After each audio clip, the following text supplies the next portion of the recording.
Welcome in, everybody. Happy Tuesday night here on the Bleacher Brothers Sports Network. You're tuning into the Lastella Report, closing you out from 9 to 10 p.m. here tonight. Robbie Lastella aboard with you as usual, alongside my co-hosts Christian, Tobey, and Drew. Guys, we got a jam-packed episode tonight. First hour, we're talking FAU recruits. Once again, it's been busy for the Owls over the past 48 hours. And the second half, we've got new era prep MVP of the week, Jaden Harrington, quarterback for Somerset Canyons, hopping on. Christian will be breaking down his performance and Somerset Academy season ahead. Guys, how you doing tonight, though? Good, Robbie. It's good to be back. Took a day off, but, good to be back on the Lastella Report and getting a little annoyed that this FAU baseball game's not starting. So that's how I'm doing.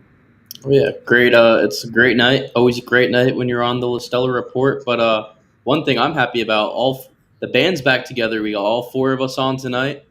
It's going to be a good hour of FAU coverage per usual, and I'm excited the whole team's back. Yeah, like Drew said, it's a better night because Pookie Tobey's on the show. I'm glad you got home safe, Tobey. So, let's have a great show today. I appreciate it, Christian. And guys, I'm excited because I woke up today a little bit late. I woke up today about 9:30. I worked at the wonderful doggy daycare earlier today. Only 2 weeks left for me. It's going to be emotional and I have to leave. But anyway, I woke up a bit late, and the first news I see on my phone, it's bang, bang, bang, back-to-back FAU 3 straight recruits in football. I love to see it. 3 big recruits, all on the defensive side of the ball. I know Drew's got a lot of thoughts, but let me get the names out here and some brief stats, and then we'll let Christian, who knows our first recruit, give his analysis, and Drew as well. But FAU was able to get Wilkie Denard, transfer in from technically Mississippi State, but really Auburn, spent there last year before transferring over to Mississippi State for the spring game. Transferred out after. Not a 561 takeover recruit. I don't know the area code for Fort Pierce, but it's close enough. 772, baby. 772 takeover. I love it. We'll spread north and we'll spread south to 954 but Wilkie played for John Carroll in Fort Pierce. Had 223 tackles, 26 and a half sacks across 4 years. Christian talked to us a little bit about. He'll explain better about their division and how it's not the strongest, but. He was still able to put up those numbers there while also garnering multiple Power 5 offers. It wasn't just Auburn and Mississippi State coming in. But what I like to see from Wilkie is the fact he played the 4-3 a lot while he was in high school, and that's what FAU mainly runs, and Coach Rock recruited him to Auburn. He was on staff there. So the connection is there both with the coaching staff and the scheme. I think he's a great fit for the Owls, and he'll be able to bring some good pass rush for the Owls, but also contribute in the run game as well. Next up was Eric Brantley. Same thing. Another guy who's going to be able to contribute pass rush and run stopping for the Owls. 6'1", 250-pound transfer from Colorado. A little bit smaller, but fast. He had 228 tackles, 108 tackles for loss, 34 sacks across his high school career. Played in Georgia for Valdosta High School, one of the higher high schools over there. But again, another edge rusher for the Owls. Based off his film, I saw a little bit. He plays a little bit interior as well, and is playing stand up on the outside. So he's got the ability to get in attack, but also play stand up. So he's very versatile for the Owls. And a guy that comes in now with 4 years of eligibility just alongside Wilkie. And then the last one was a class of 25 recruit, Robert Lee from Osceola up in Kissimmee. He's got 1 more year left, a rising senior, put up 72 tackles, 15 tackles for loss, 5 sacks, 2 passes broken up, and a pick last year. And what I like about the last 2 stats, the PBUs and the picks, it's just minuscule, but as a junior, he's already showing the ability to contribute in the run game and as in the pass game over the middle as a middle linebacker. So top recruit for the Owls. Christian's dogs are hyped up for Robert Lee, Eric Brantley, and Wilkie Denard. And we'll go to Drew real quick to let the dogs calm down before we go over to Christian. But Drew, any thoughts on these recruits for the Owls coming in today? Yeah, for sure. I just got to start off with. I'm going to start with Eric Brantley. Because one thing I noticed today is the Colorado faithful is absolutely ruthless. to every single one of their players, unless they're making highlight plays for their Colorado Rockies. I don't know the appropriate fan base like comparison, but geez, they'll have fans that don't know them. Maybe they don't follow the team full on, but they'll just be ruthless to the kids. So shame on you, Colorado fans that are not supporting your players just because they transfer away. But I guess we'll move on. We'll stay on. I'll stay on Eric then. Yeah, I'm excited. You know, he does have a transfer grade. He's young. If I'm not mistaken, he was just a freshman last year, so he has time to develop a lot of. Same with Wilkie too. So very excited for Eric. Um, he, he'll be able to be a talented, productive player on our defense because we don't have a very loaded. We have players that can play defensive end, but it's not like a super loaded group where like he's really screwed with playing time. He came here for a reason. So I'm very excited for him. I think he has the potential to be a 6+ sack guy every year. Maybe even I'm putting the expectation a little too low, but I think 6+ sacks is a good goal for Eric for now. But in terms of Wilkie Denard, I think he's just super high upside player. We talked. We don't know the exact weight, but out of high school he was 6'4", 245. That's you put on 10, 15, 20 pounds. That's an NFL defensive end's frame right there. So he was a projected power 4 starter out of high school. I guess physically he wasn't ready yet. Not a lot of guys are. It's really hard to be a defensive lineman starter when you're a freshman or sophomore, even a junior at the power 4 level. So, I think this is a really good spot for him. He's just an hour south of his hometown in Stewart. So that's going to be really exciting for Wilkie. I think he can come in and be a starter right away. The guys we have, Chris Jones and Marlon Bradley. I really like Marlon Bradley. Really happy he's back, but we don't know the health status on him. He wasn't really practicing a whole lot in the spring practices. He was having a killer season just last year. He had 2 sacks against Illinois, against a good O-line in the Big Ten, and but unfortunately got hurt. I believe it was after the USF game. It was around maybe the UTSA game. So I really hope Marlowe comes back, but if not, we got 2 new edge rushers. And then as for Robert Lee, Robert, he's been linked to FAU for a really long time. You kind of talked about it all. He's a jack of all trades kind of player. He can play the pass, can play the run. He's mature for his age. He's been linked to FAU for forever. He's got a good, we've read up on him. He's got a good connection with Coach Rob already. They text all the time. Coach Rock, if I said Rob, my fault. Coach Rock talks to, he talks to him about his kids playing baseball. So, they clearly have a connection together, and that's how he was able to come here. And Coach Rock has said, there's kind of a big 4 right now in the linebacker group. No disrespect to anyone else, but Jackson Ambush, Desmond Tisdale, Eddie Williams, and Jarrett Gerald. Those 4 are older seniors, and none of them will be back next year, barring some miraculous red shirt or something. So there's got to be new guys that step up, like Charquez Lee, who everyone's really excited about, who's a freshman right now, but Robert Lee in the future. And one thing worth noting is that I believe we have 5 commits right now for a 2025 class, and 3 of them are linebackers. So interesting stuff right there. And Christian, so Drew mentioned the fact that he might have not had the body ready for Auburn and whatnot, coming from the conference that John Carroll played in. What was his high school career like a little bit? You saw him in person, and also do not a lot of high P5 players come out of that conference? Last year, in 2022-23, so his grad year, John Carroll's district was quite easy. It was them and a 4-7 Cardinal Mooney team. So they kind of literally, you just had to have a pulse and you'll be able to win that district. The Treasure Coast as a whole is a tricky area code for high school football because realistically, you only have about 2 to 3 good teams a year. On average, it's usually Vero Beach and Treasure Coast, with the occasional John Carroll and Jensen Beach having a solid year. Outside of that, it's a 12 team county, and about 8 of them suck. I'm going to be honest. Like nobody really goes out to the Treasure Coast and covers. For that reason, it's really just going out to the Big Four. Wilkie had an outstanding high school career though, and also I'd like to talk about his frame.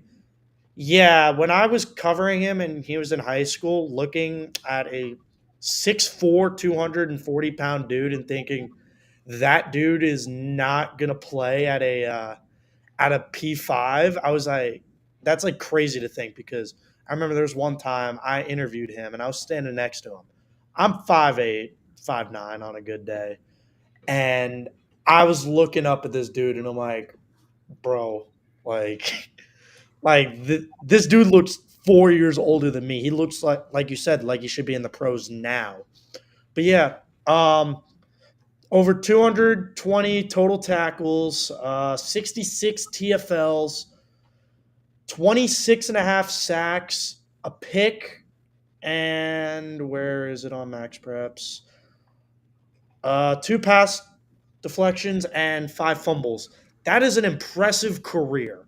He was a consensus 4-star for a reason. He is elite and he's a good ass basketball player. I'd like to say that too.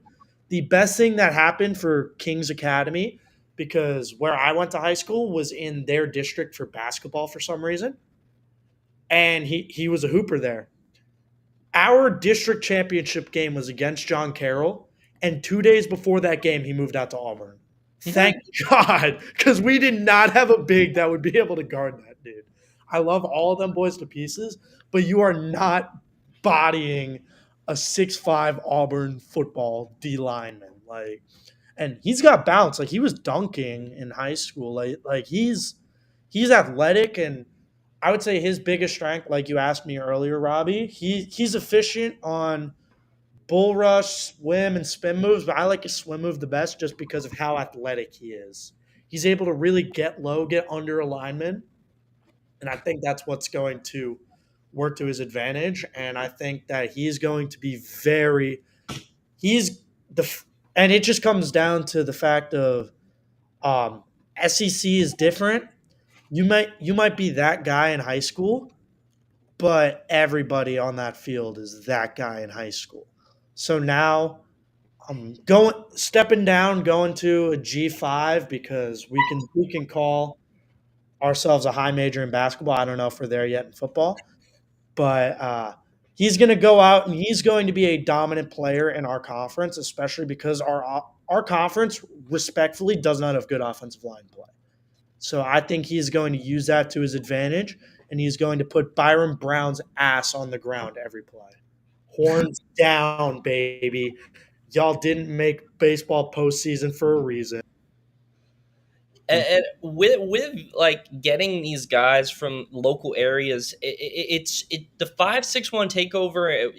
Obviously 7-7-2, but it's really starting to work. It's starting to flourish a little bit. You're getting these guys in from around the area. Now their parents are going to come, and then they're going to go tell their families that, okay, FAU's pretty solid. And then the next recruit's going to come to FAU instead of taking that risk on the P5 when they might not be ready. And then maybe they make the jump 2 years later. It's just something to think about. The strategy obviously is recruit from locally because it's the easiest. But at the same time, you're also able to kind of help the community out as a whole and grow the brand at the same time. Christian, you got something? Yeah, I'd like to definitely piggyback off of that because over the past couple of years, we have been really honing in on that Tri-County takeover that Herman's been talking about, getting guys Mike Wright and Damon Allen from Palm Beach. There's been a couple other Palm Beach dudes that have come and gone through the program, same with Broward, and then expanding out to the Treasure Coast with Wilkie. A couple guys in our previous grad class, or another dude that was a Treasure Coast guy was Dwight Toombs, safety out of Centennial. He was a Taggart guy, played 5 years here. And then, we really recruited the hell out of Tampa because, especially our previous grad class, we had a lot of Central Florida to Tampa area guys. Guys like Smoke Mungin is a Tampa dude. The Wester brothers were Palmetto, not Broward, but closer to Orlando Palmetto. So it's just recruit the Jaquan Burton, another Orlando dude. Just keep recruiting the guys that are mid, B to mid-tier South Florida dudes, because guess what? I will gladly take a South Florida 3-star over a Kansas 5-star. Sorry to say. I will take any kid in Palm Beach County over anybody outside of the state. And I stand by that. South Florida is a hotbed for high school sports as a whole. We talk about that a lot. But our guys are better than everybody else's guys. And that's a fact. There's a reason that Miami's called the crib. Everybody wants to be living in Miami. Everybody wants to live in South Florida because we all elevate each other. So my little sales pitch to all of our local dudes is we're now done with spring ball. We're now into the summer. Summer means camps. FAU has recently been advertising a lot of the Tom Herman football camps. You can see on FAU social media. Guys, sign up for those camps. It is a great opportunity to get your name out, meet the coaches, be able to show out. When you go, wear some bright ass cleats, make yourself noticeable somehow in a positive light. Before you go, email the coach or text the coach that you've been communicating with. Hey, coach, I'll be attending the camp at this date. Would love to get a chance to talk to you. After, send them a follow-up text or email. Hey, this was an amazing camp. Thank you for having me. Here was some of my film. Do what you can to make yourself marketable. This is your future, guys. If you guys want to play at the next level, you got to do a little bit of the extra work. That's my 2 cents. That's my little sales pitch. I'm going to end up clipping this and putting on Twitter later. So There you go. No, and it's good advice. I mean, from an FAU sense, obviously they want to get the local kids to come to these camps, but not all of the local kids are going to go to Auburn, Alabama, whatever, to name a P5 and succeed. But 2 years of development at FAU, and then maybe you can make that jump. And I'm not trying to pass FAU off as a stepping stone, because obviously no one wants that. But let's be realistic. If that's the goal they're trying to make, if they can come to FAU straight out of high school and play right away rather than going to a P5 and not playing, they can grow their game. And then in 2 years, go to a P5 and guarantee they're playing. So it's just a big way to grow this program is through that camp and locally. So huge job today from FAU on these defensive recruits. Obviously, the offensive side of the ball has been working itself out almost throughout since the end of football season, really. But a ton of promise on this team. Kason Wiseman and now Eric, both from Colorado. So want to talk to them soon and hear the stories of the Buffs for sure. And if you're keeping track, trade is now complete. LeJontay Wester, Jalen Wester, coming over for those two. So, but taking a look over at hoops a little bit, another recruit came in for the Owls today in basketball. Nicolo Moretti, transfer in from Illinois. Played 1 year there, played in about 20 games, played in a couple of the games in March, played against UConn in their loss. But this he's going to come in for the Owls as a backup point guard, true point guard through and through. A huge part of his game is assists. I mean, if we watch his highlight tape, the guy's making behind the back passes, through the legs passes. Obviously, he's doing the highlight plays, but the fact he's able to execute these plays and put them on his highlight tape is huge. And so with him having that mindset, you wonder where it comes from. Well, his brother David played for Texas Tech, went to their when they went to the finals. I think it was 2019. They went to the championship. So he was on that team. His father was a coach in Europe, or played in Europe, and he's been a successful coach in the Italian leagues now for like 10, 20 years. So he's a coach's son. His brother's been successful in the NCAA, has championship experience, and he's got March experience. And you're getting all of this in a backup point guard. I mean, a lot of times you bring in a recruit from one of these schools and they come in to be a backup point guard. They don't have championship experience. He has that, and his dad's a coach. So this guy is going to be a point guard for FAU and really, really have the opportunity to contribute, in my opinion. Drew, any thoughts on Nicolo? Yeah, couldn't agree more. I mean, whether it was, I don't remember if it was, I think it was yesterday. We were talking about we need a backup point guard. It's one of the last two spots we need to fill. and we were like, where are we going to go? I believe I said, hey, I just want someone that's not really, they don't really have the stats. Maybe they just want a little more playing time. They want to play for something bigger than themselves. At like a school in the United States, or we go overseas. Well, I guess we got a little bit of both because he's an Italian recruit, but he played very limited minutes at Illinois last year and just couldn't crack the lineup. Obviously, I mean they had excellent guard play with Terrence Shannon, Marcus Damask, the other guy that I can't remember his name, but they had some excellent guards. And yet he'll get a fresh start in the easier conference, and he'll have a role. I mean, he's not coming here to be a reserve, that's for sure, because he wasn't even a reserve at Illinois. So I'm really excited for him, and I'm really excited to see what we do with that last scholarship spot. But I don't think it's a secret. I think we're going big man. Yeah, it'll most likely be a big man. I think it might. Baba Miller's still not committed, still not out of the NBA draft, but it could be him. Christian, you wanted to jump in? We got to get Tobey in for baseball too before break. So I didn't get a chance to watch the FAU Illinois game at the Garden because I was a little pissed that I wasn't at that game. Did Nico play against us? Because I don't remember. No, he played. He was the end of the bench player.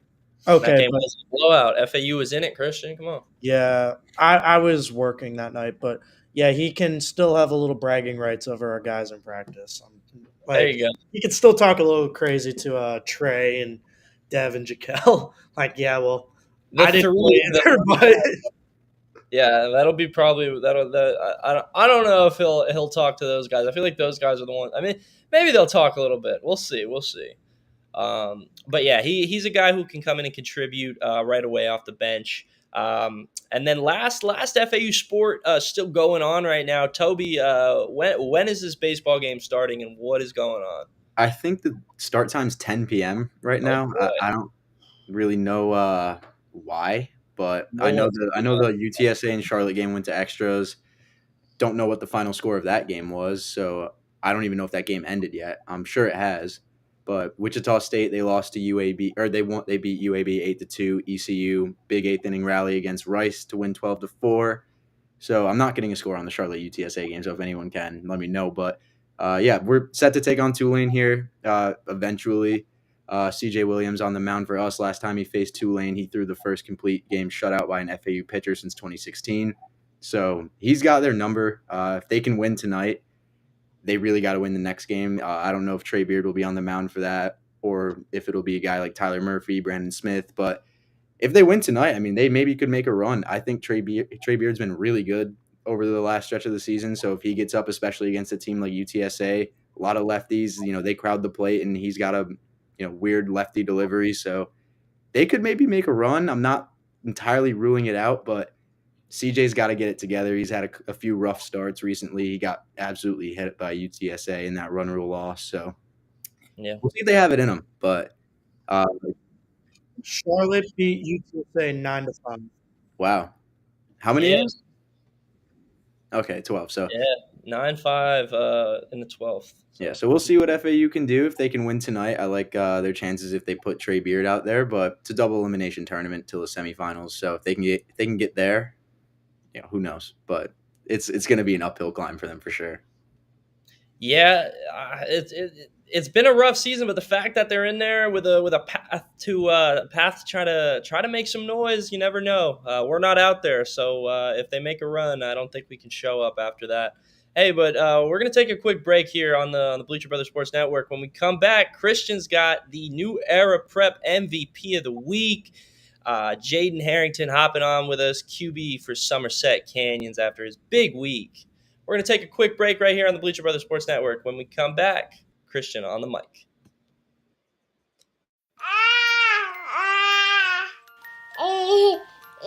To some people, the sound of a baby babbling doesn't mean much. But that's not necessarily true. By 6 months, they're combining vowels and consonants. By 9 months, they're trying out different kinds of sounds. And by 12 months, their babbling is beginning to take on some meaning. Especially if there's no babbling at all. Little to no babbling by 12 months or later is just one of the possible signs of autism in children. Early screening and intervention can make a lifetime of difference and unlock a world of possibilities. Take the first step at autismspeaks.org. A public service announcement brought to you by Autism Speaks and the Ad Council. The following is made possible by Dad. Why was the basketball court all wet? Because the players kept dribbling all over it. The dad joke. Corny, grown-worthy, but also one of the simplest ways to share a moment with your kids. Why do you have to be careful when it's raining cats and dogs? Because you might step in a poodle. And kids that spend more time with their dads grow up to be smarter, more successful. Can I tell you a cat joke? Just kidding. And, with any luck, funnier adults. Why didn't the skeleton go to the dance? Because he didn't have anybody to go with. Dad jokes rule. So take a moment to make a moment and give your kid a laugh. It's as easy as going to fatherhood.gov. Brought to you by the U.S. Department of Health and Human Services and the Ad Council. That's really funny. Okay, men, this is your time. Maybe you didn't choose this, but you're here now. You're gonna go out there and be an all-star caregiver. It's up to you. So what are you gonna do? You're gonna go grocery shopping, cook, clean, be there emotionally and physically. You gotta dig deeper. Drive them to physical therapy, doctor's appointments. Don't you forget about the pharmacy. I know you won't, because that's what caregivers do. Don't give up. Don't ever give up. This is your time to show the world, your family, and yourself that you're tougher than tough. Now go out there and be the best caregiver this world has ever seen. Caregiving is tougher than tough. Find the care guides you need at aarp.org/caregiving. A public service announcement brought to you by AARP and the Ad Council.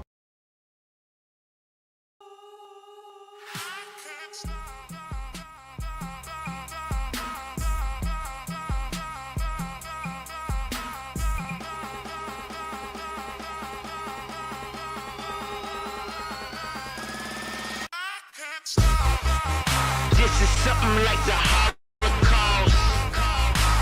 Millions of our people lost. Bow our heads and pray to the Lord. Till I die, I'm a boss. Now who gon' stop me?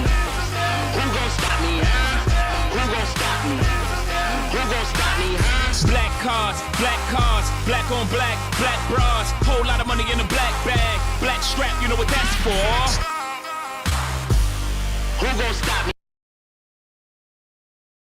Stop me. That is something that we're about to ask J2 right here, man. The New Era Prep MVP of the week. I'm going to let Christian Proscia hop in and take this lead on this interview right now. Christian, why don't you take over? I was about to say, ladies and gentlemen, you know when it's one of my segments because Steven starts playing good music. I don't know, but those Lastella Report beats are trash. When Christian gets on the mic, yeah, Steven knows. Steven knows I've got bangers. So, but ladies and gentlemen, welcome to the bottom of the hour. I'm joined here with my co-host, Robbie Lastella, on the aforementioned Lastella Report. I'm hijacking the show tonight. And we are joined here with the 2024 Spring Ball MVP, Mr. Jaden Harrington from the Somerset Academy Canyons in Boynton Beach. J2, how you doing today, brother? Thank you for coming on. I'm pretty good, guys. Appreciate y'all having me. Jaden, man, you had one hell of a game this weekend. 304 yards, 3 touchdowns en route to a 49-0 shutout victory against Stoneman Douglas. Jaden, can you just talk about the preparation throughout this? Oh, he's got my Wi-Fi. I think he hit the, yep. There we go. He's back. We back. We're Yeah. good. Yep, you got my Wi-Fi, bro. But 304 yards, 3 touchdowns, 49-0 shutout victory against Stoneman Douglas. What was the preparation like going throughout spring ball? First off, I just want to thank my Lord and Savior Jesus Christ, because without Him, my performances wouldn't be possible. And yeah, going into it, it was all about looking at film and viewing what they had last year. Even though they had a new coaching staff, it was we still wanted to focus on what they ran, and they kind of gave us an idea of what they had, and we just going out there, taking advantage of the opportunity that they were giving us and capitalizing on them. Jaden, you talked about their staff, but you guys have one of the best coaching staffs in the county. Let's talk about Coach Gonzo and his staff. How have they helped you develop as a quarterback over the past couple of years? Yeah, just shout out to those guys, Coach Gonzo, especially.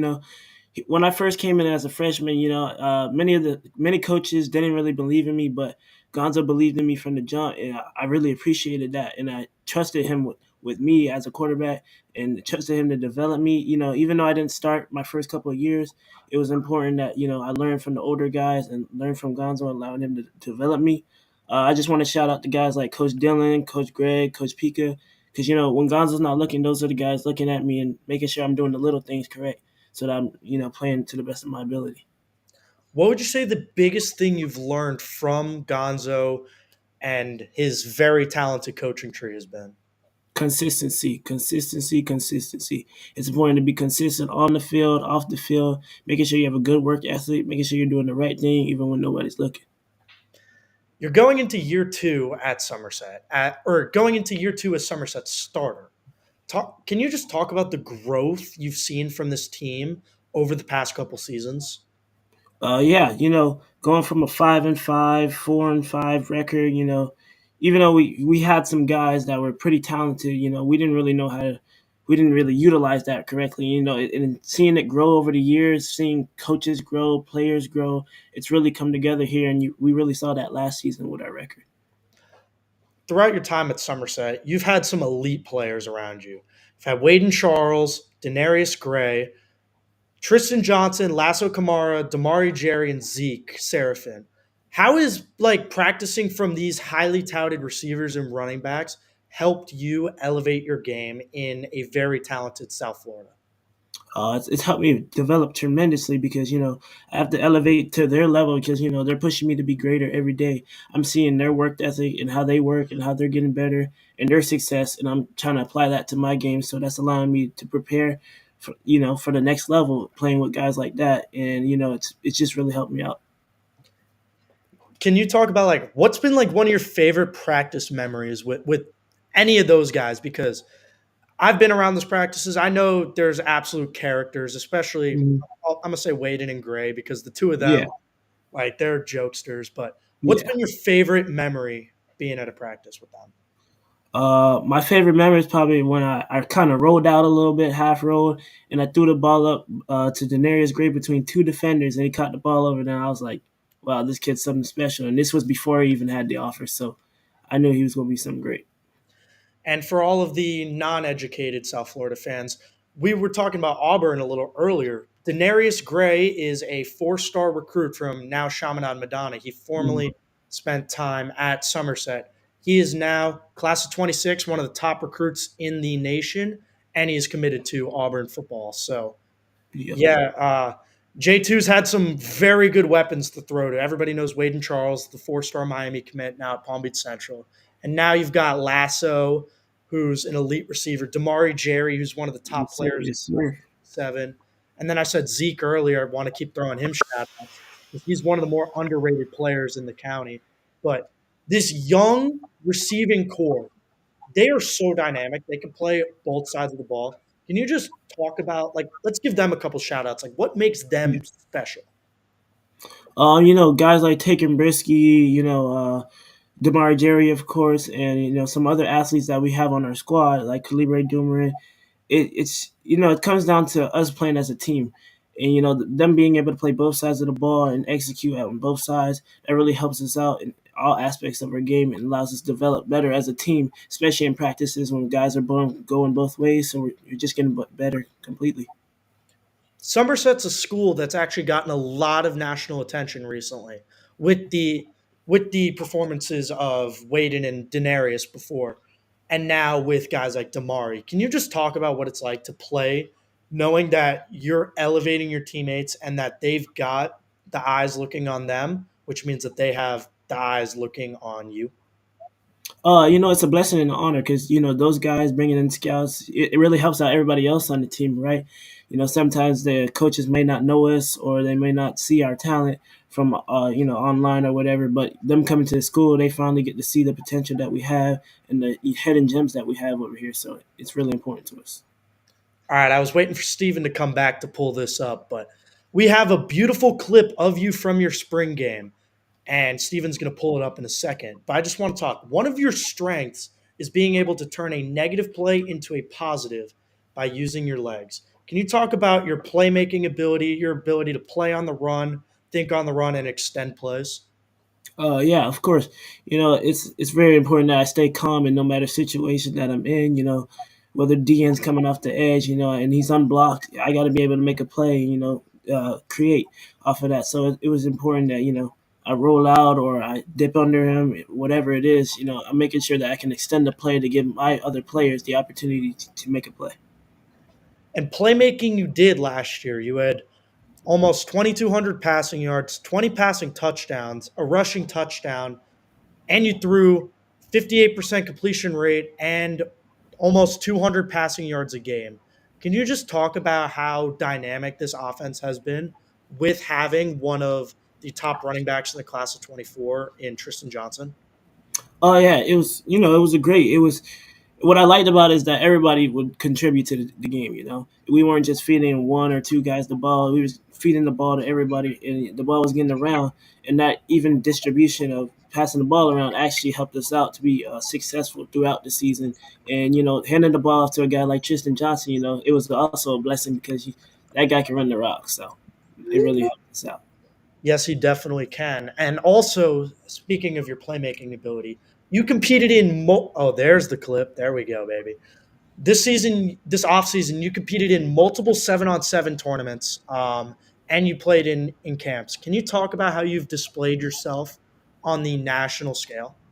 Yes. For 7-on-7, shout out to guys like Coach Roshner Sherifin, Coach G, and Coach KE, because those guys, they dedicated their time and put their time into us as a 7-on-7 team, allowing us to go all over the state and play teams like Top Shelf, Rain, SFE, Blitz. Allowing us to improve our craft and get better.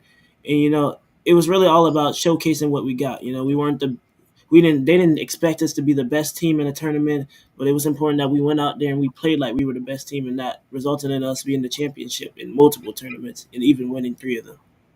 I was about to say, because Palm Beach Elite had a breakout year this year, coupled with with your play, but also you had playmakers all around, and the elite coaching from future AAC Special Teams Player of the Year, Kenny Dozer. Can you just talk about being able to just really shock the world, like you said? Yeah, it's important that you have that mentality, that dog mentality that everybody's talking about, right? Even when you're not getting the looks that you think you're getting, or you may not think that, oh, it's just 7-on-7, it's not important.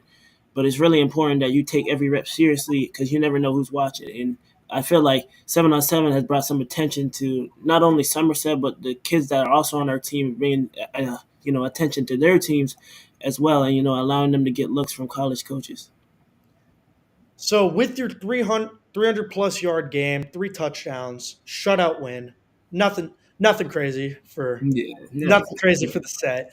How do you guys build off of a dominant spring performance into a successful 24 season with a halfway built schedule?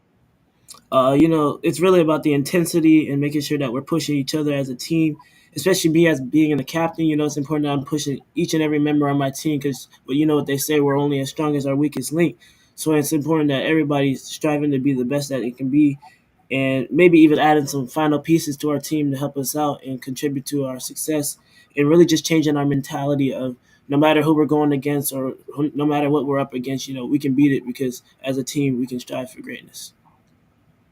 This year for Somerset, in my opinion, your headline marquee game is week 1 against a very talented Santa Lucia's team. Can you talk about just game planning ahead? I know you've got a whole summer, but this is a game that's been on everybody's minds since the schedules have been starting to release. Are you ready for that? Yes, sir. Yes, sir. They're a great team. We're a great team, so it's going to be a hell of a matchup to watch. And then what do you believe is the biggest point of emphasis that Somerset needs to really hone in on throughout the summer to really capitalize on your senior year? Yeah, my new OC, Coach Pika, he's really focusing on these three fundamental keys: fast, physical, discipline. We want to be fast. We want to get on the ball fast. We want to play fast. We obviously want to play physical. You want to punch the opponent in the mouth. You want to come at him hard every single play. And then you want to be disciplined, right? You want to limit your penalties. You want to limit the mistakes that you have, and continue to capitalize on the opportunities that come your way. So I know in high school football, the tight end position is not one that's really capitalized on a lot because it's really used as more of an extra blocker. But you have such a talented guy on the line like Caio Santos. How are you looking to get him involved in the passing and running game? Oh yeah, Kyle. He came in as an iffy guy, but now he's worked his butt off in the off season. He's gotten stronger. He's gotten his hands better, his route running better, and it's really important that we incorporate him into our game, especially with blocking and passing, because he's such an elite weapon on the field when he's on fire. Can you talk about personally? Because I know the team goal is to go undefeated and win states because that's everybody's team goal, but for you personally, what is the goals that you have set going into your senior season? Going into my senior season, I plan on having 3,000 plus yards, 25 passing touchdowns, maybe even 5 rushing touchdowns. And it's for me personally, it's really focusing on the team, right? If I'm completing the team goals, I'm most likely going to complete my own goals. And so, us going deep into the playoffs, that's our hopes and that's our dreams, and that's most likely what we're going to do. And I know you currently do not have any offers. However, you have expressed that you have serious interest from schools like FIU, or Brown, sorry, one of the other nerd schools, Brown and Villanova, as well as some D2s and D3s. Can you talk about just the recruiting process and how it's gone for you? It's gone pretty smoothly so far, but obviously nobody's pulling the trigger yet. Obviously, it's difficult nowadays with the transfer portal and quarterbacks. A lot of quarterback coaches want to see you throw in person. So, that's the plan for this summer. I've gotten invited to a lot of camps and a lot of sequences or maybe even private trainings where they're going to pull me in and see what I can do and rip it. So now, like you said, nobody's pulled the trigger yet, but you've got a platform right now. What is your sales pitch to college coaches right now? What makes Jaden Harrington stand out from every other quarterback in high school and every quarterback in the portal? What does their program get with you behind the wheel? Not only on the field, but also off the field, that connection with my teammates and, being able to connect with them on a different level, maybe even spiritual level sometimes, allows us to connect and be stronger. But also, even though I'm not the biggest or I'm not the strongest out there on the field, I'm able to extend plays. I'm able to take hits, throw with hits, and being able to stand in the pocket and withstand pressure in high pressure situations. And so my final question, because I know Robbie's been sitting here quiet for a little bit. I've really hijacked his show. He's itching to get some questions in. But my final question is, if you were to look back at couple years back to 5-10-year-old Jaden Harrington, whenever you picked up the football for the first time, what is a piece of advice that if you could go back in time today, what would you want to tell him? I would just tell him no matter what, and no matter your circumstances or what's going on, make sure you keep your faith in God and continue to work hard because it's going to pay off. I promise that. Amen, brother. All right, so now, like I said, I've yapped for about 15 minutes with you. It's time for Robbie to retake the reins. I know he's been itching to ask something. Well, what really piqued my interest there at the end was Christian said you got offers from Brown and Villanova, and those are I could never have got into those type of schools out of high school. So how are you able to balance the academic side of things while also putting up these crazy numbers on the field? It's really just prioritizing, right? You want to block out the distractions, the little things that are out there. You don't want to be rolling around the streets, doing too much out there. You want to make sure your head's, focused in the books. Not saying you can't go out there and have fun a little bit now, but, you want to make sure you're focused in the classroom, just being respectful, and then make sure when you get on that field, you perform and turn it on.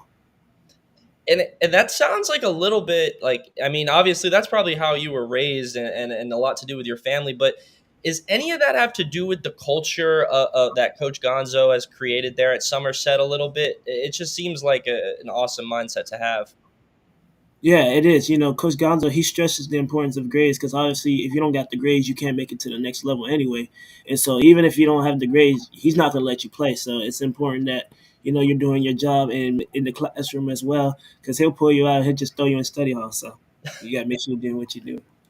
And talking about Coach Gonzo and Somerset a little bit, I mean, when I played high school football 2016, 2020, the tail end of that, it's started to seem like Somerset was really picking it up. I think they had a above 500 season and then a 500 one, but it's been consistent around success the last couple of years. Do you guys feel you're at a point as a program where you're really like capitalizing on the success and that there's really more going forward?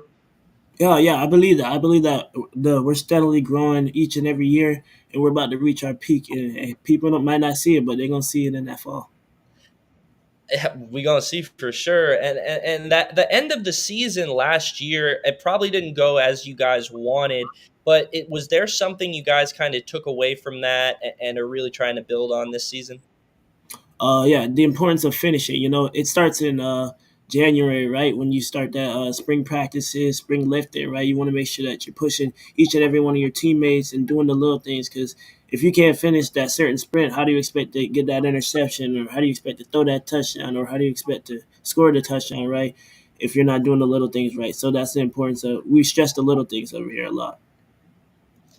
That's awesome. That's awesome. Christian, that's all I got. Jaden, thank you very much for answering my questions and Christian's. I'm rooting for you, man. You got a lot of awesome stuff to say, and you got a great mindset to go with it. So you're going to go far, at least in my eyes. Yes, sir. Appreciate you having me. Yes, sir. Jaden, I just wanted to give a shout out because I'm happy that I got this platform to be able to go and really expose all of our local kids. And dude, this is the first high school interview we've done. I just want to give a big shout out to you. Thank you for coming on. Dude, you were the perfect first guest, bro. You're awesome. I love you, bro. Appreciate you, CP. Yes, sir. Yes, But sir. thank you for your time, brother. We got no further questions for you. All right, y'all have a great night now. You too, brother. Yes, sir.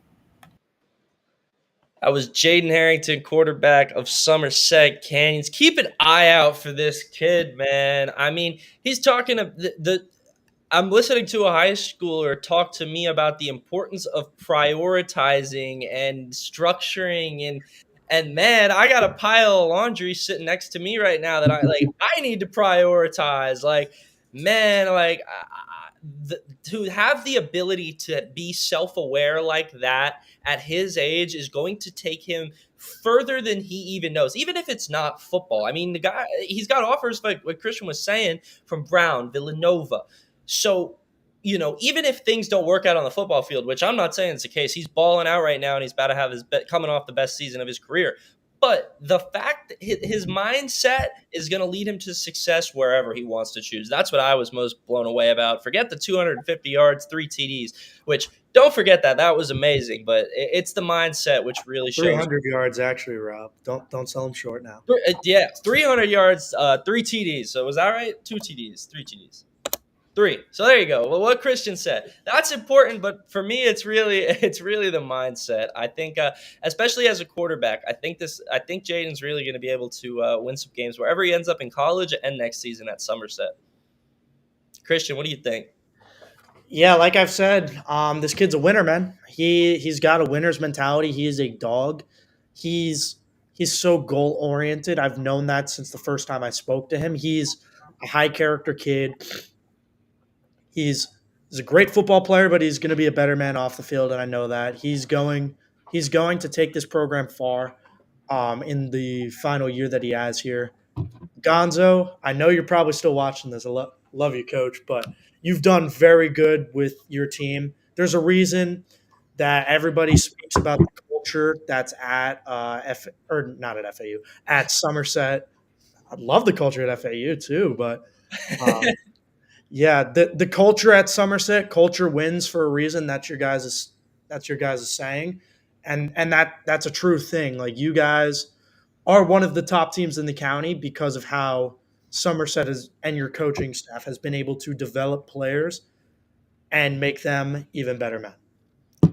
the second part, Christian, the better men part, I think is really showing, at least with Jaden. I mean, you deal with the whole roster on a day to day, so I'm sure it kind of permeates throughout the whole team. But man, I think he's really. I've never met Coach Gonzo, but based off of my short interaction there with Jaden, it seems like he's building winners on and off the field. So, and what I was, I didn't want to get in too deep with it with Jaden there, but 2016, 2017 Somerset Canyons was not the most bright. And then it seems like the 2 years after that, minus the COVID year in 2019, 2020. But other than that, it's been really successful for Somerset Canyons. And I believe that's around the time he came in. I think 2017, I saw an article on it. But he's really turning this program into something, and I'm interested to see. So Jaden's a guy that stayed there for 4 years. You mentioned guys that left. Christian, do you see Somerset kind of becoming a school where players play 4 years and go and to the next level rather than 2 years and then to another program? 100%. I think that this is a school where you can actually play, because they're not a public school, they're a charter school. They can actually play longer than 4 years. Like a guy like, I brought him up earlier, Wade and Charles, when he was at Somerset, he was there from 8th grade to 10th grade, and then he left to go to Palm Beach Central for his 11th and 12th grade years. But Waden was the varsity captain as an 8th grader. And it's not even they didn't have any guys. It's just like when we get Waden on this show, you're going to see that once again, he is a goal-oriented, high character, high morale dude who will do whatever it takes to get himself to the next level. He will distance himself from all of the BS from the world and all of everything else that all of the other high schoolers like to do. We've all been in high school. We know what high schoolers do. And he's focused on getting himself a better future. That speaks levels. Same thing about Denarius Gray. Exact same thing. High motor, great kid. Damari Jerry, great kid. As a freshman, he was one of the top players in this county. He brought up all of the receivers. Like, dude, all of these kids are nerds. I'm not even gonna lie. Like Somerset is a charter school. There is a reason that they're all talking to Brown, Villanova, all of these smart people schools that our 4 collective brain cells wouldn't even sniff. I don't think our combined GPAs would equal a 4.0. But these kids, they are going to go far. And like, I'm just going to stay out here and I'm just going to keep promoting all of the kids in this county. Stay tuned, because coming soon towards the end of the summer, I believe I'm getting my own show. So I won't have to yap so much on the Lastella Report. I know Tobey's thanking the Lord on that. But just being able to promote these kids on a daily, weekly basis, whatever it is. So stay tuned to that. I'm still workshopping a name, so drop some names in the comments. Hey, don't sleep on our GPAs. That's all I'm gonna say.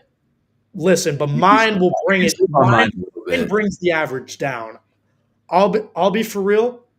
I'm photo boy for a reason. I'm not academic weapon. Give us a range of where that number could be. Between a 1.0 and a 4.0. It's a solid range. Definitely on the left side of that. The one. Yeah. The dogs are yelling at me. They know it's it's on the truth. left It's telling you to tell the truth, Christian. Yep. If we're gonna be honest, it's looking more like a high 2, low 3. But it's only up. I had a 3.5 in high school. You're trying your hardest, Christian. That's all that matters. Yep. Well, good thing classes get easier for sure when you're older. Yeah, right. That's how that works. Chat GPT warriors out there. Hey, Christian's been busy, man. We were traveling the country in the spring, and then the high school games and whatnot in the fall, and then FAU football. And man was busy. Yeah, but I got to take a page out of Jaden's book and learn how to prioritize my academics over all of it first, and how to say no to Robbie when he's like, "Let's go to Wichita, bro. Let's go to Gainesville." I got to be like, Robbie, no.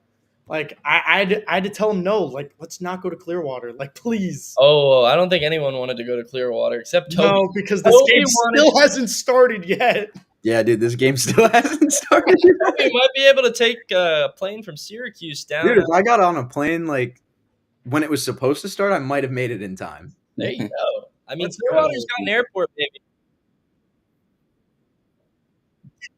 They must have just. 10:56 was just I imagine they give umpires like Guys, a guys, break. it is past Coach Mac's bedtime. Can we please get That's this mine. game on? He's going to fall asleep by the 7th inning stretch. he's gonna get some coffee. I mean, these East Coast regionals are all stretching into West Coast times. It's kind of crazy. Yeah, but I do not want to imagine Coach Mac coked out on some caffeine. Like, I don't think that would be very good. He That might sounds be like a throwing winning team. bats in the middle of the infield. All right, the game's about to start actually. So Oh, it was 9:56, not 10:50. Yeah, so that makes more sense. That would have been really late. 10:56. that's like one of those Rounding out our things where they coverage just for the say night. is like Huh? 9:57 instead of 10 to make it sound cool or like to make it sound not as late. First pitch at 9. Rounding out our coverage, first pitch, end stream, ball. Hey, we took the show and- right into the game. I think that's a win.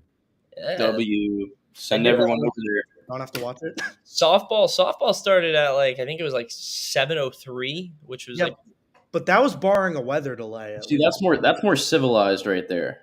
Yeah. It's a little bit earlier.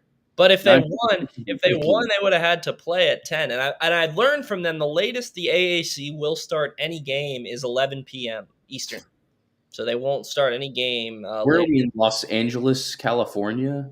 Yeah, so they were willing though. If it needed to be, the second game could have started at 11 p.m. and it wouldn't have finished until 2. Our 3 producer Stephen Luker on the West Coast is getting a real prime time matchup as he's eating dinner today. Yeah, look at you, Steven. We would have subbed Steven in for some coverage there on the back half of that game if FAU softball would have. Coach Obum is just chilling in Vegas right now watching the game, eating dinner. Shout out Coach Obum. Shout out all of our guests who have been on here over the past couple of weeks. Jaden Harrington today. We're winding down though. We are out of time here on the Bleacher Brothers Sports Network. Huge shout out to J2 for hopping on with us today. And that's all I got for tonight, folks. We'll see you back here tomorrow night. Maybe tomorrow night we'll get into some NBA with you guys. We got conference final action going on and everything. So we'll be back tomorrow night with more. Christian will probably be at Buffalo Wild Wings, not on with us. So say goodbye to him for the week. We'll see you guys tomorrow, though. Thanks for tuning in. I'm Robbie. That's Christian. That's Tobey and Drew. Unlimited boneless wings.